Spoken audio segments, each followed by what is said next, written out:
సుప్రభాతం, శుభోదయం, good morning girls. Okay, నేను ఈ శబ్దం కంప్లీట్ చేశాను కదా. ఈ విద్వ శబ్దం చెప్పడం జరిగింది, దాని ప్రొనౌన్సియేషన్ అన్ని కూడా ఎక్స్ప్లెయిన్ చేశానమ్మా. అయితే ఈ శబ్దాల యొక్క పర్పస్ ఏంది, where you have to use these all the శబ్దాస్, ఈ శబ్దాలు ఎక్కడ వాడతాం, ఎలా వాడతాం, ఈ శబ్దాలతో మనం సెంటెన్స్ ఫార్మేషన్ చేసుకోవచ్చు అని చెప్పాను కదా. ఎలా చేసుకోవచ్చు అని మన అమ్మాయి అడిగింది కదమ్మా. అయితే సెంటెన్స్ సాంస్క్రిట్లో అంటే శబ్దాన్ని వాడుతూ ఎలా సంస్కృతంలో సెంటెన్స్ ఫార్మేషన్ చేయొచ్చు అనేది నేను I will explain to you, just for knowledge అమ్మా. ఇది మనకు ఎగ్జామ్లో ఏమి ఉండదు, ఓన్లీ ఈ శబ్దాన్ని వాడుతూ ఎలా మనం సంస్కృతంలో వాక్య నిర్మాణం చేయొచ్చు నేను మీకు ఎక్స్ప్లెయిన్ చేశాను. లిజన్, వినండి అమ్మా. సకారాంత పుల్లింగ విద్వ శబ్దం అని చెప్పుకున్నాము. ఇక్కడ సహ విద్వాన్ అస్తి, ఇప్పుడు మనం విద్వాన్, విద్వాంసో, విద్వాంస అని చెప్పుకున్నాం కదమ్మా. అదే సాంస్క్రిట్లో వాటిని వాక్య నిర్మాణం చేస్తే ఎలా ఉంటుందో జస్ట్ యూ హ్యావ్ టు వినండి. సహ విద్వాన్ అస్తి అంటాం, అంటే అతడు విద్వాంసుడు. ఇంగ్లీష్లో ఏమంటాం, ఈజ్ ఎ స్కాలర్. తో విద్వాంసో స్తః, అంటే వారిద్దరు పండితులు, అంటే they both are the scholars. తే విద్వాంస సంతి, దే ఆల్ ఆర్ స్కాలర్స్, అంటే వారందరూ పండితులు. ఇప్పుడు మామూలుగా అంటే కదా, అతడు విద్వాంసుడు అంటే సహ విద్వాన్ అస్తి అని సాంస్క్రిట్. వారిద్దరు విద్వాంసులు అంటే తౌ విద్వాంసో స్తః అనాలి సంస్కృత భాషలో. తే విద్వాంస సంతి, వారందరూ పండితులు అని సంస్కృత భాషలో ఇలా మనం సెంటెన్స్ ఫార్మేషన్ చేస్తాం ఆ విద్వ శబ్దం వాడి. అదేవిధంగా ద్వితీయ విభక్తి చూద్దాం. అహం విద్వాంసం నమామి, అంటే నేను పండితుడిని నమస్కరిస్తున్నాను. I salute scholar. ఓకే, ఇలా ఇక్కడ విద్వాంసో అనేది ద్వితీయ విభక్తి కదమ్మా. ఐ సెల్యూట్ స్కాలర్ అని చెప్పుకున్నాం కదా, ఇది మన ఆబ్జెక్ట్లో ఇక్కడ ఐ సెల్యూట్ స్కాలర్ ఆబ్జెక్ట్ అని చెప్పుకున్నాం కదా, ఆబ్జెక్ట్ వస్తుంది అనేసి.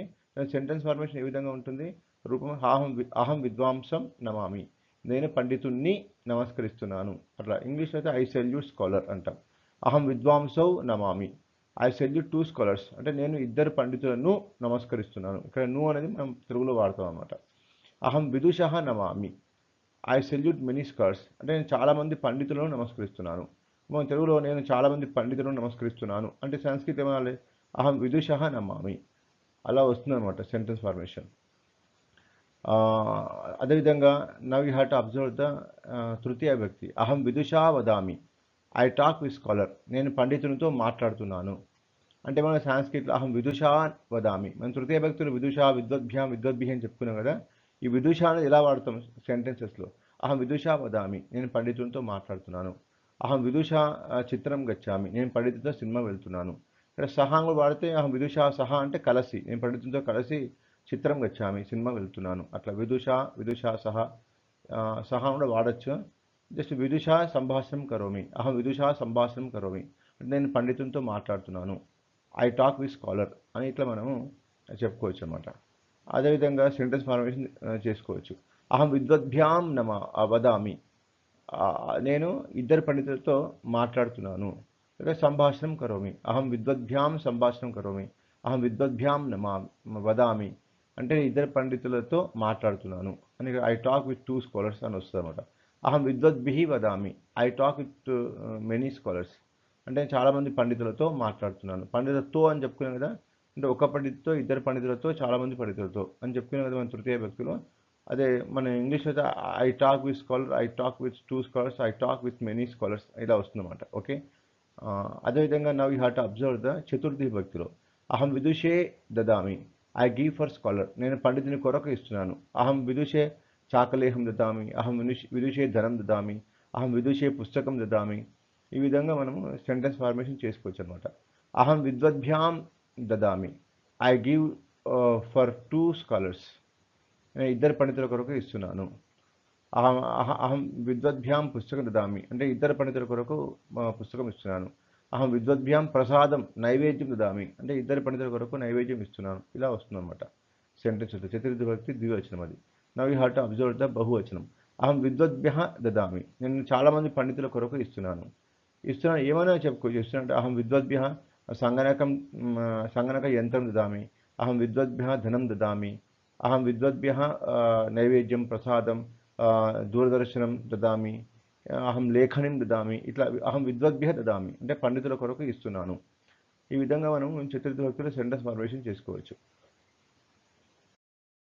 Now you have to observe the పంచమి విభక్తి. అహం విదుషः జ్ఞానం ప్రాప్నోమి. విదుషः అంటే మేము చెప్పుకున్నాం కదా, నుండి, కంటే ఇలా వస్తుంది. ఇక్కడ అహం విదుషः జ్ఞానం ప్రాప్నోమి అంటే నేను విదుషుని వలన లేక విదుషుని నుండి జ్ఞానాన్ని పొందుతున్నాను. I get knowledge from scholar అంటే విదుషు నుండి నేను జ్ఞానాన్ని పొందుతున్నాను. అహం విద్వద్భ్యాం జ్ఞానం ప్రాప్నోమి. I get knowledge from 2 scholars అంటే నేను ఇద్దరు పండితుల నుండి జ్ఞానాన్ని పొందుతున్నాను. ఇలా వస్తుంది. అహం విద్వద్భ్యः జ్ఞానం ప్రాప్నోమి అంటే నేను చాలామంది పండితుల నుండి జ్ఞానాన్ని పొందుతున్నాను. ఇక్కడ విదుషः, విద్వద్భ్యాం, విద్వద్భ్యः అని పంచమి చెప్పుకున్నాం కదా. సో ఆ విధంగా సెంటెన్స్ ఫార్మేషన్ ఇలా ఉంటుందన్నమాట. అహం విదుషः జ్ఞానం ప్రాప్నోమి, అహం విద్వద్భ్యాం జ్ఞానం ప్రాప్నోమి. ప్రాప్నోమి అంటే పొందుతున్నాను, ఓకే, లేక పొందుతాను అని అనుకోవచ్చు. I get knowledge from 2 scholars. అహం విద్వద్భ్యः జ్ఞానం ప్రాప్నోమి అంటే నేను చాలామంది పండితుల నుండి జ్ఞానాన్ని పొందుతున్నాను. ఇలా వస్తుంది. నెక్స్ట్, విదుషः పిత అన్యత్ర అస్తి అంటే పండితుని యొక్క నాన్న వేరొక చోట ఉన్నాడు. ద స్కాలర్స్ ఫాదర్ ఈ సమ్వేర్. పండితుని యొక్క నాన్న విదుషः పుస్తకం అని అనుకో, పండితుని యొక్క పుస్తకం అన్నాడు. విదుషः లేఖని అంటే పండితుని యొక్క పెన్. విదుషः లేఖని అన్యత్ర అస్తి. The scholars pen is there, pen is somewhere. The scholars pen is somewhere. ఇట్లా చెప్పుకోవచ్చు అనమాట. విదుషోః పిత అన్యత్ర అస్తి. విదుషోః ఇద్దరు పండితుల యొక్క నాన్న అన్యత్ర అస్తి వేరొక చోట ఉన్నాడు. The 2 scholars father is somewhere. వేరొక చోట ఉన్నాడు అంటే ఇద్దరు పండితుల యొక్క నాన్న వేరొక చోట ఉన్నాడు. అంటే సంస్కృతిలో ఏమనాలి? విదుషోః పిత అన్యత్ర అస్తి. విదుషాం పిత అన్యత్ర అస్తి. Many scholars father is somewhere అంటే చాలా పండితుల యొక్క నాన్న, చాలామంది పండితుల యొక్క నాన్న అన్యత్ర అస్తి అంటే వేరొక చోట ఉన్నాడు. ఇక్కడ పిత అంటే నాన్న అర్థం ఉంది, పిత అంటే రక్షక అని అర్థం కూడా ఉంది. అట్లా మనకు many scholars father is somewhere అట్లా అర్థం తీసుకోవాలి. ఇప్పుడు ఇది సంబంధే షష్ఠి అంటాం కదా. షష్ఠి ఏమని చెప్పుకున్నాం మనము?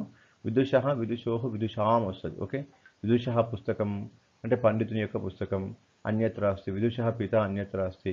విదుషోః పిత అన్యత్ర అస్తి. విదుషోః పుస్తకం అన్యత్ర అస్తి అంటే పండితుల యొక్క పుస్తకం వేరొక చోట ఉన్నది. Okay, the 2 fathers book is somewhere. అట్లా విదుషాం పిత అన్యత్ర అస్తి అట్లా అర్థం చేసుకోవాలి. నేను ఇప్పుడు సప్తమి విభక్తి చూద్దాం. విదుషి జ్ఞానం అస్తి. There is wisdom in the scholar అంటే పండితుల్లో జ్ఞానం ఉన్నది. అదేవిధంగా మన ద్వివచనం చూసినట్లయితే విదుషోః జ్ఞానం అస్తి. There is wisdom in the 2 scholars అంటే ఇద్దరు పండితుల్లో జ్ఞానం ఉన్నది. అట్లా విద్వర్సు జ్ఞానం అస్తి. There is wisdom in the many scholars అంటే చాలామంది పండితుల్లో జ్ఞానం ఉన్నది. ఈ విధంగా ఉంటుందన్నమాట విదుషి. మనము మామూలుగా కూడా విదుషోః, విదుషాం. విదుషి ఇప్పుడు విద్వాంసుల దగ్గర బాగా పుస్తకాలు ఉన్నాయనుకో, విదుషి బహుని పుస్తకాన్ని సంతి అని కూడా అనొచ్చు అనమాట. అవి ఆన్, ఇన్, ఎట్ మనం వాడచ్చని చెప్పుకున్నాం కదా. ఇప్పుడు మాత్రం ఇన్ వాడి మీకు ఇక్కడ సెంటెన్స్ ఫార్మేషన్ తయారు చేశాను చూడండి.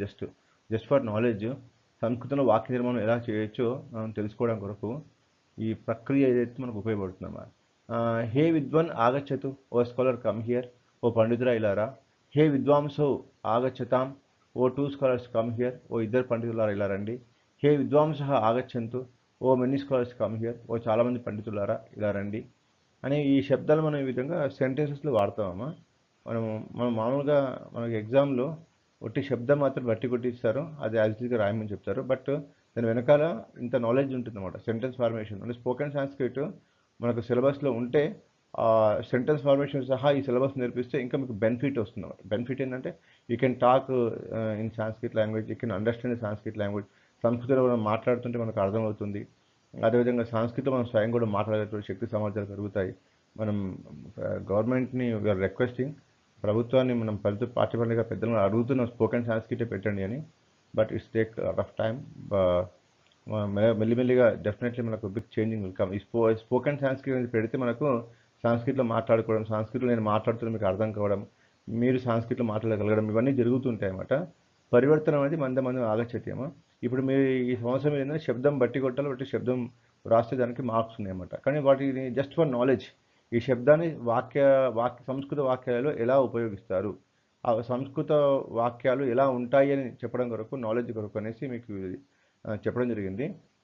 అమ్మాయి అడిగింది కదా, దానికోసం అనేసి ఇదంతా కూడా I prepared in verbal and in written form. Okay, this you have to learn it, practice it. All the best girls.